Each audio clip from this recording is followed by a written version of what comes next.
लड़ाई कैसे लड़नी है ये जानकारी नहीं हो पाती है। हमारे लोग इतिहास में रुचि नहीं रखते हैं।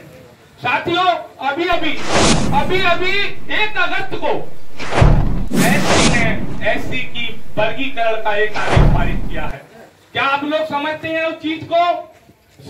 शेड्यूल कास्ट का वर्गीकरण होगा। जो 15% शेड्यूल कास्ट का आरक्षण है, जिन कौमों को भील है, डोला है, आपने बहुत सारी जातियों के नाम केवल पढ़े होंगे, आपके आसपास रहते नहीं होंगे, जिनके लोग शिक्षित नहीं है, ऐसी जातियों का वर्गीकरण करके किसी का 5%, किसी का 3%, इस तरीके से वर्गीकरण कर दिया जाएगा।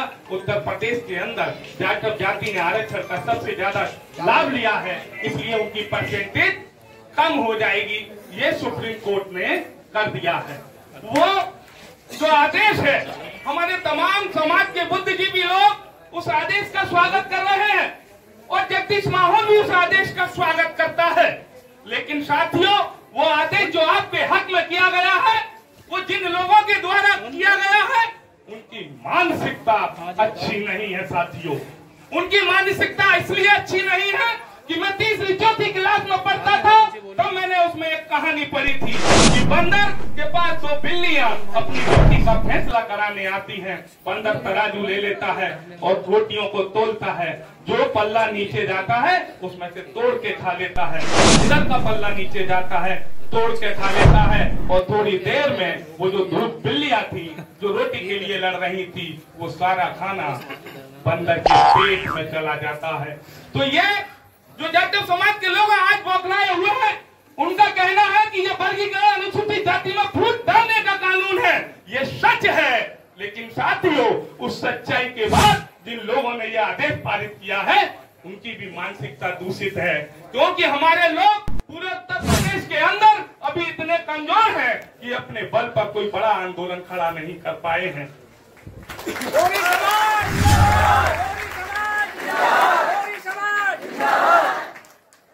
कमजोरी क्या है?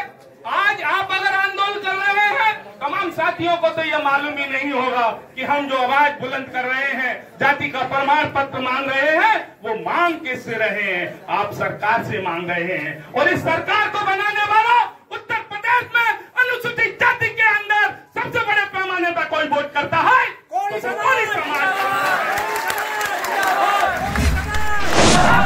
बनाई गई है सरकार, आपके द्वारा बनाई गई है सरकार, आपकी जाति प्रमाण पत्र जारी करने का आदेश नहीं करती है। और आप चमारों पे उंगलियां उठाते हैं कि चमार हमें सुप्रीम कोर्ट तक पीछा करता है। साथियों, अभी हमारे बीच में गाजियाबाद से चल के बहुत ही क्रांतिकारी साथी बड़े भाई राकेश माहौर साहब आ गए हैं। अभी भी लोकसभा का चुनाव लड़े भाई एडवोकेट सुखबीर जी भी इधर आ गए हैं। मेरे साथ भी स्वतंत्र जनता राज पार्टी के जिला अध्यक्ष भाई रामगोपाल माहौर जी और सांसद प्रत्याशी रहे सतीश कोरी साहब और बड़े सीनियर साथी श्रोतीलाल माहौर साहब आए हैं। तो मैं ये कहना चाहता था कि जाटव आज इस आदेश से बौखलाया हुआ है। उत्तर प्रदेश में दलितों को कोई नेतृत्व करने वाली कौम है तो वो जाटव कौम है। वो जाटव, क्योंकि जब आपका हर जनक सुप्रीम कोर्ट के द्वारा हटाया गया था, पूरे देश के अंदर इस देश को बंद करने का आह्वान अगर वो सोशल मीडिया पे चलाया तो अग्रणी भूमिका में चमार जाति के लोग थे। 2 अप्रैल 2018 को पूरा देश अध्यक्ष जी, पूरे देश में दलित समाज के लोग सड़कों पे को बचाने के लिए उतरे थे। मैं पूछना चाहता हूँ, कोरी जाति के कितने लोग सड़कों पे उतरे थे? कितने लोग, कितने परसेंट में अनुसूचित जाति का जो आपका एट्रोसिटी एक्ट है, जिसे हरिजन एक्ट कहते हैं, उसे बचाने के लिए आप पूरी समाज के लोग कितनी सड़कों पे उतरे? आप अपनी लड़ाई नहीं लड़ना जानते हैं। जब आपके पेट की बात आई, आपके बच्चों की बात आई, आप सब एकत्रित हुए हैं। और मैं ये कहना चाहता हूँ, हो सकता है सरकार बहुत जल्दी आपकी बात को मान ले और आपका सर्टिफिकेट जारी करने का आदेश जारी कर दे, तो क्या समस्या का समाधान हो जाता है? कोरी समाज क्या आप भागा देंगे? उसके बाद कोई काम धंधा नहीं करेंगे, आपकी लड़ाई सब खत्म हो जाएगी। मैं हिस्ट्री की तरफ ले जाना चाहता हूँ। आज जिस जाल में आप फंसे हैं, मैं बताना चाहता हूँ कि आप कौन से जाल में फंसे हैं। आरएसएस जो दुनिया का सबसे बड़ा संगठन है, उसके कार्यालय में महाराणा प्रताप की तस्वीर लगी होती है। वो हिंदुत्व के एक बहुत बड़े प्रोदा है। लेकिन साथियों, महाराणा प्रताप जो मुगलों के आगे नहीं झुका था, उस मुगल अकबर ने उस महाराणा प्रताप को कत्ल करने के लिए उसको ऊपर चढ़ाई करी। तो पता है किसको भेजा? राजा मानसिंह, जो एक हिंदू राजा था, उसका सेनापति था। एक मुगल का, एक मुसलमान का सेनापति राजा मानसिंह हिंदू होकर के एक हिंदू राजा के ऊपर आक्रमण करता है। और महाराणा प्रताप का उधर से जो सेनापति है उसका नाम है हाकिम सिंह। वो अपने राजा के लिए लड़ता है मुसलमान, उधर मुसलमान राजा के लिए लड़ता है हिंदू। तो बताइए, क्या ये हिंदू मुस्लिम की जंग थी? हिस्ट्री बताती है ये हिंदू मुस्लिम की जंग नहीं थी, ये दो राजाओं की जंग थी।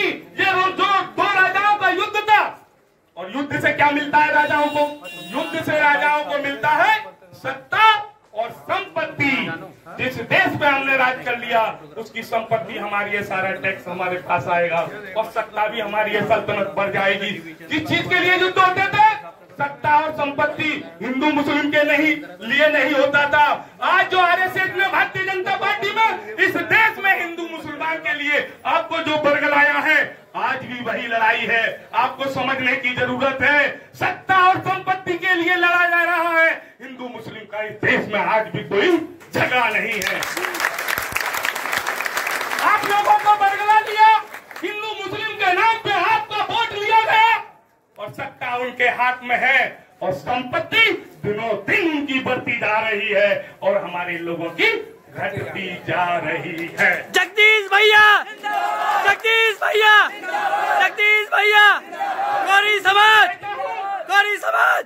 मैं पूछना चाहता हूँ, इस सत्ता और संपत्ति की लड़ाई में आप कहाँ खड़े हैं? क्या आप जानते हैं आप किसी सत्ता और संपत्ति की लड़ाई में मुख्य धारा में कहीं है?